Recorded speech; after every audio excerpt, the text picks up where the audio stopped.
Hello friends, मैं हूं गौरव और ये देख रहे हो, ये ना कोई एलियन स्पेसशिप है और ना ये किसी साई-फाई मूवी का एनिमेशन प्लॉट है। ये है स्टीव जॉब्स और एप्पल का वो प्रोडक्ट जिसे खरीदा नहीं जा सकता। पर हैरानी की बात तो ये है कि एप्पल के इस हेडक्वार्टर को बनाने में लगने वाले थे सिर्फ 50 करोड़, पर बनते बनते लग गए 500 करोड़। और ऑब्वियसली मैं यूएस डॉलर्स की बात कर रहा हूं, यानी कि पूरे 37,120 करोड़ इंडियन रुपीस। तो दुनिया की सबसे बड़ी कंपनी से इतनी बड़ी भूल, हाउ अनकूल, राइट? पर पता है कूल क्या है? अरे यही कि एप्पल का ये हेडक्वार्टर कैंपस 40 फुटबॉल फील्ड्स जितना बड़ा है, जिसे आप एक हाईटेक फ्यूचरिस्टिक सिटी भी कह सकते हो, क्योंकि जीने के लिए जरूरी हर चीज, जैसे कि खाने के लिए कैफेटेरियाज, हेल्दी रहने के लिए वेलनेस सेंटर्स और मेडिकल इमरजेंसीज के लिए यहाँ पर सारी तैयारियां की हुई है। लेकिन सबसे बड़ी बात तो यह है कि हेडक्वार्टर जमीन पर नहीं खड़ा है और इसीलिए भारी से भारी अर्थक्वेक्स आने पर भी ये गिरने वाला नहीं है। और last but not the least, ये हेडक्वार्टर 100% रिन्यूएबल एनर्जी पर चलता है और साल के 12 में से 9 महीने इसे ना एसी लगती है ना ही कोई हीटर। पर आखिर कैसे? सो फ्रेंड्स, आज की इस वीडियो में हम दुनिया की सबसे एक्सपेंसिव बिल्डिंग्स के इन सारे सवालों के जवाब ढूंढ कर निकालेंगे in our today's video titled inside the 5 billion Apple headquarters. As Hewlett Packard has been shrinking lately, they decided to sell that property and we bought it. And we've come up with a design that puts 12,000 people in one building. ये था Steve jobs का सपना, जिसे उन्होंने city council के सामने 2011 में पेश किया था। लेकिन इस सपने की शुरुआत 2004 में ही हो गई थी, जब जॉब्स अपने कंपनी और अपने एम्प्लॉइज को एक ऐसा एनवायरनमेंट देना चाहते थे जिसमें कंपनी की बिल्डिंग और नेचर के बीच की लाइन वो मिटा सके। यही नहीं, अपने एप्पल प्रोडक्ट्स की तरह वो एक ऐसा कैंपस बनाना चाहते थे जो ना सिर्फ आज की कंपनीज को, पर कई सालों तक आने वाली कंपनीज को इंस्पायर कर सके। और जॉब्स ने ये करके भी दिखाया। अपनी जिंदगी के आखिर के कुछ सालों में उन्होंने एप्पल के इस नए कैंपस का सपना बुना और उसकी नींव भी रखी। पर अफसोस, वो अपने इस सपने को पूरा होने के बाद देख नहीं पाए और अक्टूबर 5, 2011 में एप्पल को टिम कुक के हवाले करके चले गए। पर हैरानी की बात तो यह है कि सपने की शुरुआत में इस कैंपस को खड़ा करने के लिए उन्होंने सिर्फ 50 करोड़ यूएस डॉलर्स का एस्टिमेशन लगाया था। पर 8 सालों बाद जब ये कैंपस बनकर खड़ा हुआ तो ये 5 बिलियन डॉलर्स यानी 500 करोड़ डॉलर्स में तैयार हो रखी थी। लेकिन फिकर नॉट, ये अमाउंट 2018 में ही एप्पल के कैश रिजर्व का सिर्फ 2% था। और आज तो शायद ये अमाउंट गिनती में भी नहीं आएगा, जब एप्पल 2.08 ट्रिलियन की वैल्यू के साथ, यानी कि 1.5 करोड़ के साथ दुनिया के सारे बिलियनर्स को पीछे छोड़ चुका है। इसके अलावा अगर हम कैंपस की बात करें, तो सबसे पहले एप्पल ने कैंपस की नई जगह तो खरीदी, और हालांकि प्राइसेस को कम रखने के लिए और अपने कॉम्पिटिटर्स को पता नहीं चलने देने के लिए एप्पल ने यह जगह बिना अपनी आइडेंटिटी को रिवील किए खरीदी। पर फिर भी एप्पल को यह जगह हासिल करने के लिए 160 मिलियन डॉलर्स यानी कि 1190 करोड़ का फटका लगा। जिसके बाद 175 एकर्स में फैला हुआ ये एप्पल कैंपस लैंड एप्पल ने 2008 के पहले खरीद लिया था, लेकिन इस पर कंस्ट्रक्शन स्टार्ट करने की परमिशन उन्हें 2013 में मिली। और इस प्रोजेक्ट का सारा कारोबार एप्पल के Norman foster, the world famous architect के कंधों पर सौंप दिया गया, जिन्होंने, अगर आपको नहीं पता तो ऐसे कई अनइमेजिनेबल आर्किटेक्चरल तोहफे दुनिया को दिए हैं। और नॉर्मन ने इस बार भी दुनिया को अपने आर्किटेक्चर से हैरान कर दिया। 2017 में जब एप्पल की ओपनिंग हुई तो दुनिया भर में सिर्फ और सिर्फ एप्पल पार्क के ही चर्चे चल रहे थे। एप्पल पार्क के इस बिल्डिंग को, जिसे रिंग और स्पेसशिप जैसे निकनेम भी लोग देते हैं, उस 4 माले की सर्कुलर बिल्डिंग में 2.8 मिलियन स्क्वायर फीट का ऑफिस स्पेस है, जिसके अंदर एक साथ 12,000 से भी ज्यादा एम्प्लॉइज काम कर सकते हैं। यह building world's largest panels of curved glasses से बनी है, जिसमें 3000 ग्लास पैनल्स लगे हुए हैं। और पता है, इस पूरे रिंग के दोनों साइड, यानी अंदर और बाहर दोनों साइड, गैलरी की तरह जगह छोड़ी गई है ताकि एम्प्लॉइज आराम से वहां पर वॉक करते करते कैंपस के अंदर और बाहर दोनों जगह का व्यू एंजॉय कर सके।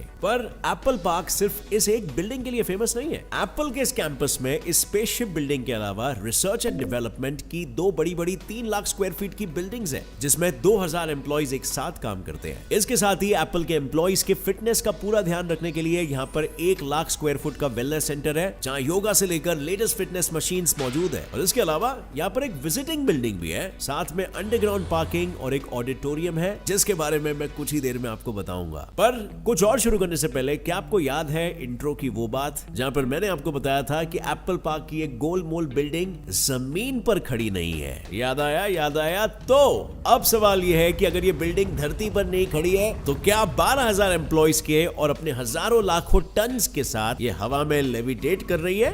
वेल, अभी तक ये टेक्नोलॉजी एप्पल के हाथ नहीं लगी है, बट ये बिल्डिंग बनाई गई है बेस आइसोलेशन टेक्नोलॉजी से। यानी कि ये बिल्डिंग 692 स्टेनलेस स्टील के प्लेट्स पर खड़ी है जो कुछ इस तरह से काम करते हैं, जहां बिल्डिंग का स्ट्रक्चर इन स्टेनलेस प्लेट्स पर सीधा खड़ा रहता है और अर्थक्वेक जैसे डिजास्टर के टाइम पर यही बिल्डिंग 4 फीट तक बिना किसी नुकसान के हर डायरेक्शन में मूव कर पाती है। यही नहीं, ये टेक्नोलॉजी इतनी जबरदस्त है कि 8+ तक के मैग्नीट्यूड के झटकों को भी आसानी से झेल सकती है। और एप्पल के इस $5 बिलियन के प्रोजेक्ट को सही सलामत रखने के लिए स्टीव जॉब्स ने खुद इसे चुना था, जो कैलिफोर्निया के भूकंपों से अपने वर्क प्लेस को बचाना चाहते थे। और साथ साथ स्टीव जॉब्स जापान की इस टेक्नोलॉजी से काफी प्रेरित भी थे। पर यह टेक्नोलॉजी सिर्फ एप्पल पार्क के इस मेन बिल्डिंग में ही नहीं, पर एप्पल के ऑडिटोरियम, जिसे स्टीव जॉब्स थिएटर भी कहा करते थे, उसमें भी लगाई गई है, जिसके चर्चे सुनकर बाय द वे आप हक्के बक्के रह जाओगे, क्योंकि बिना पिलर के हवा में खड़ी दिखने वाली इस 155 फुट मेटालिक कार्बन फाइबर की छत वाली बिल्डिंग में एक साथ 1000 से भी ज्यादा लोग बैठ सकते हैं और फिर भी ये जगह पूरी की पूरी खाली रहेगी। वेल, नहीं, एप्पल के पास कोई जादू नहीं है, पर ये कमाल कुछ ऐसा है ना कि ग्लास की बनी ये लॉबी असल में सिर्फ ऊपर का हिस्सा है और बाकी सब कुछ नीचे सेट है, जिस तक जाने के लिए आपको या तो इन सीढ़ियों का इस्तेमाल करना पड़ेगा या फिर आप इस यूनिक से स्पिनिंग एलिवेटर का इस्तेमाल कर सकते हो। और ये दोनों ही आपको नीचे की लॉबी में ले जाएंगे, जहां से आगे जाकर आप स्टीव जॉब थिएटर के एंट्रेंस पर पहुंच जाओगे, जिसके अंदर 1000 लोगों की बैठने की कैपेसिटी है। पर दिल थाम कर बैठिएगा इन कुर्सियों पर, क्योंकि यहाँ की एक लेदर चेयर $14,000 यानी कि 10 लाख से ज्यादा महंगी है। पर सिर्फ यही एक एक्सपेंसिव चीज नहीं है, एप्पल पार्क की हर चीज को बहुत ही सोच समझकर एप्पल के लिए कस्टमाइज किया गया है। और फिर वो चाहे कर्व्ड ग्लास हो, यहाँ के डोर हैंडल्स हो, या फिर पिज्जा रखने के लिए पिज्जा बॉक्सेस हो। यस, सही सुना आपने, एप्पल के पास खुद का अपना पिज्जा बॉक्स है। पर क्या आपको पता है एप्पल पार्क की सबसे बड़ी खासियत क्या है? वेल, इसका जवाब इसके नाम में ही छुपा है। That's right, it's the park of Apple park. मतलब दुनिया की one of the best work place facilities होने के साथ इस पूरे कैंपस का 80% हिस्सा बस हरियाली से भरा हुआ है। यहाँ कुल मिला के 9000 पेड़ लगे हुए हैं, जिनमें apricots, olive, cherry, plum end of course Apple जैसे और भी कई पेड़ शामिल है, और जिन्हें एप्पल रिसाइकल वाटर की मदद से पानी पहुंचाता है। और एप्पल के कैंपस में इतने पेड़ लगने के पीछे का रीजन ये था कि एप्पल सिर्फ अपने एम्प्लॉइज से काम ही नहीं कराना चाहता था, पर साथ ही एप्पल उनके और सोसाइटी के लिए एक नेचर फ्रेंडली एटमॉस्फेयर रखने का एग्जाम्पल सेट करना चाहता था, ताकि लोग नेचर की वैल्यू समझ सके। अब फ्रेंड्स, वैसे तो मैं इस एप्पल पार्क की तारीफ कर करके थक जाऊंगा, बट सबसे इंटरेस्टिंग फीचर जो मुझे लगता है वो है कि ये 100% रिन्यूएबल एनर्जी को यूज करता है। एप्पल के स्पेसशिप रिंग के ऊपर लगे हुए हैं 17 मेगावाट वाले सोलर पैनल्स, जिनसे इस पूरे कैंपस को इलेक्ट्रिसिटी प्रोवाइड की जाती है। और आपको ये जानकर हैरानी होगी, सिर्फ ये बिल्डिंग्स ही नहीं, एप्पल अपने प्रोडक्शन और स्टोर्स को भी 100% रिन्यूएबल एनर्जी की तरफ लेकर बढ़ रहा है। और एप्पल के 100% रिन्यूएबल एनर्जी प्रोड्यूस और यूज करने के प्रण को एक और एक चीज बहुत मदद करती है, और वो है एप्पल के बिल्डिंग्स का नेचुरल वेंटिलेशन सिस्टम।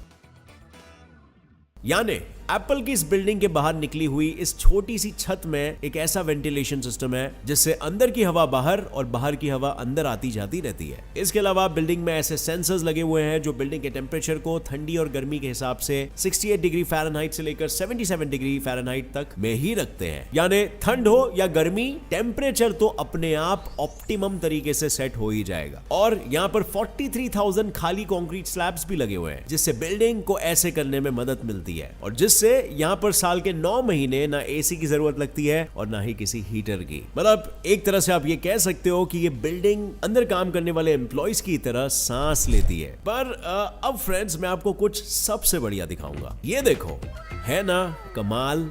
ये एप्पल कैंपस के रिंग का कैफेटेरिया है। और पता है ये कैफेटेरिया इतना बड़ा है कि यहाँ एक बार में एक साथ 4000 एम्प्लॉइज फूड एंजॉय कर सकते हैं, और वो भी इन ग्लास के बिना, नेचर के मजे लेते लेते। पर एम्प्लॉइज को मजे लेने के लिए यहाँ पर और भी चीजें अवेलेबल है, जैसे कि यहाँ पर 3.2 किलोमीटर का वॉकिंग और रनिंग पैथ है। और अगर एम्प्लॉइज वॉक और रन नहीं करना चाहते तो वो यहाँ पर अवेलेबल 1000 बाइसिकल्स का इस्तेमाल कर सकते हैं। और पता है यहाँ की ब्यूटी को मेंटेन रखने के लिए यहाँ कुछ इस तरह के अंडरग्राउंड पार्किंग स्पेसेस बने हुए हैं, जिनमें 14,200 गाड़ियां पार्क की जा सकती है। लेकिन वेट, सिर्फ यही नहीं, जैसे कि मैंने आपको इंट्रो में बताया था, ये एम्प्लॉइज का हाल और चाल रखने के लिए 2 माले वाला योगा सेंटर और साथ ही 1 लाख स्क्वायर फीट का फिटनेस सेंटर भी है। इसके अलावा इस कैंपस की सुंदरता में 4 चांद लगाने के लिए इस कैंपस के बीचों बीच ये इंद्रधनुष जैसा दिखने वाला स्टेज है, जिसकी जरूरत एप्पल को कॉन्फ्रेंसेस और स्टेज इवेंट्स करने के लिए लगती है। और फ्रेंड्स, अगर आप ध्यान से देखोगे ना तो आपको नजर आएगा कि इस इंद्रधनुष में कलर्स को बिल्कुल उसी तरह यूज किया गया है जिस तरीके से एप्पल के पुराने लोगो में था। बट एनीवे, अब मैं आपका परिचय कराता हूं उस बिल्डिंग से जो इस कैंपस की इकलौती ऐसी बिल्डिंग है जिसमें आप बिना किसी पास के एंट्री ले सकते हो। जी हाँ, ये है एप्पल का विजिटिंग सेंटर। यहाँ एंटर करते ही आपको एप्पल के पूरे कैंपस का एक ऑगमेंटेड रियलिटी वर्जन देखने को मिलेगा, जिसे आप आसानी से अपने आईपैड पर देख सकते हो। और इसके साथ ही यहाँ पर आपको 10,000 स्क्वायर फीट का वो एरिया भी मिलेगा जहाँ से आप एप्पल के लेटेस्ट प्रोडक्ट्स और मर्चेंडाइजेस को देख सकते हो और परचेस भी कर सकते हो। पर अगर ऐसा करते करते आपको भूख लग जाती है तो वरी नॉट, यहाँ आपके लिए एक कैफेटेरिया भी मौजूद है। और यहाँ पर 1916 में बना हुआ एक बान भी है। और हालांकि एप्पल इसे हटाना चाहता था, पर इसके हिस्टोरिकल साइट डिक्लेयर होने के बाद एप्पल इसे मेंटेनेंस टूल्स और बाकी लैंडस्केपिंग मटेरियल रखने के लिए यूज करता है। मतलब अब समझ लो, जैसे मैंने कहा था, ये कैंपस एक वर्क प्लेस ही नहीं है बल्कि अपने आप में एक पूरा शहर ही है, एप्पल सिटी। सो फ्रेंड्स, अब मुझे बताओ नीचे कमेंट में, आपको क्या लगता है एप्पल ने जो मिस कैलकुलेशन किया था और इस कैंपस का बजट 10 गुना बढ़ा दिया था, क्या वो करना जायज था और क्या वो वर्थ इट लगा आपको? मुझे ये भी बताओ, क्या आप भी ऐसे एनवायरनमेंट में काम करना चाहोगे जो ना सिर्फ आपके फूड का बट आपके फिटनेस का भी ध्यान रखता है, आपके माइंड को वर्क प्लेस के स्ट्रेसफुल एनवायरनमेंट में भी नेचर के डोज से फ्रेश करना चाहता है और आपको फ्यूचर टेक्नोलॉजीज का भी डोज दे रहा है? सो फ्रेंड्स, इस वीडियो से कुछ भी नया जानने के लिए मिला तो एक लाइक जरूर ठोकना। मेरे channel Gets It Fly Fact को भी सब्सक्राइब कर लो और नोटिफिकेशन बेल ऑन कर लेना ताकि आगे आने वाली ऐसे इंटरेस्टिंग और इंफॉर्मेटिव वीडियोस आप कभी भी मिस ना कर सको। As always friends, stay curious, keep learning and keep growing. जय हिंद।